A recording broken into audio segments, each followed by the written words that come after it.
primeira obra publicada, considerada como uma obra psicanalítica, foi o livro Interpretação dos Sonhos, do Freud. E foi um livro absolutamente revolucionário, porque ele trouxe para o campo da academia e para o campo da medicina uma especificidade que era do campo, por exemplo, do reino mágico ou do reino religioso, o sonho. Quando Freud fala de sonho, ele se aproxima do senso comum, ele se aproxima do cotidiano das pessoas para dizer para elas que a sua atividade mental tinha sentido e tinha importância, diferente do que pensavam os médicos da época. Com isso, o Freud introduziu a ideia de que as nossas produções culturais, aquilo que nós sentimos e pensamos, determina a forma como nós vemos a realidade e determina inclusive a saúde do nosso organismo. Determinadas concepções de realidade podem gerar sintomas que afetam o corpo. Fazendo isso, levando em consideração os sonhos, o Freud ficou muito perto do campo mágico.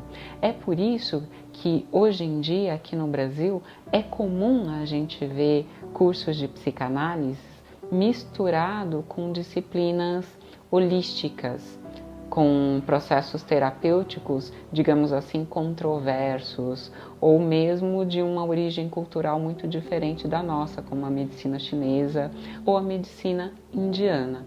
É muito comum a gente ver a psicanálise misturada nesse ambiente terapêutico que não tem vínculo direto com a clínica médica.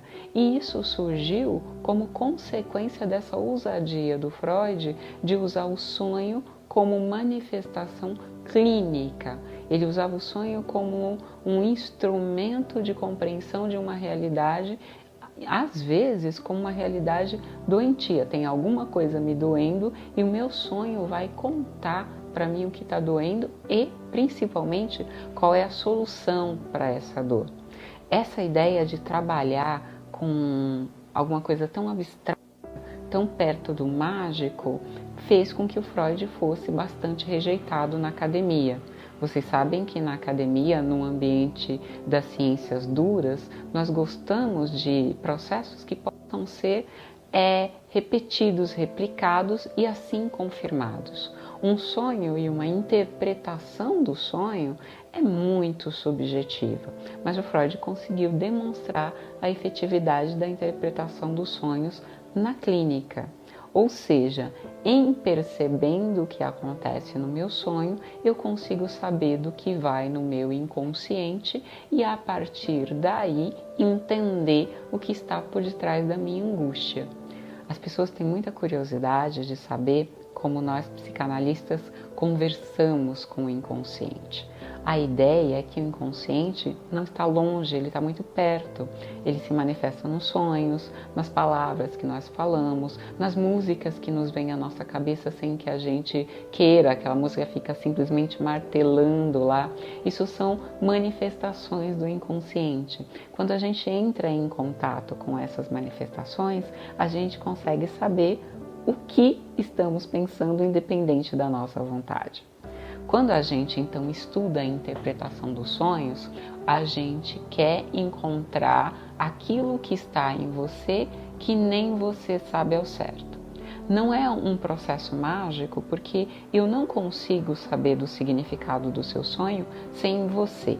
Para o Freud, o sonho ele não tem um significado pronto. Estilo manual, você sonhou com flores, isso quer dizer felicidade. Isso para o Freud não existe. Dentro da psicanálise freudiana, você tem que saber o que cada elemento do seu sonho significa. Como é o seu sonho que trata da sua vida, o símbolo é diferente para você do que seria para mim. Então, cada pessoa tem um manual próprio de interpretação dos sonhos que vai falar da sua estrutura inconsciente, que é diferente dos outros. Por incrível que pareça, não tem nada de mágico. A aposta freudiana é simplesmente de que aquilo que você sonha é fruto de vivências que você teve na vigília, durante seu processo acordado, que não puderam receber a devida atenção justamente porque você estava ocupado com as ações do cotidiano. Então, quando a gente fala de sonho, a gente está falando daquilo que você viu, daquilo que você teve vontade de fazer e não pôde fazer durante o dia, simplesmente porque estava ocupado, por exemplo, em seguir as regras sociais. E aí, a ideia, que eu acho muito bonita, é que durante o sono você vai ter um espaço psíquico para realizar os desejos que você não pôde realizar durante a vigília. E o mais curioso disso, o mais interessante, é que não tem nada a ver com doença. Não tem nada a ver com desequilíbrio psíquico, tem a ver com estar vivo em sociedade e não poder fazer todo o tempo tudo que tem vontade. Esses desejos, então, são guardados para serem realizados durante o período de sono.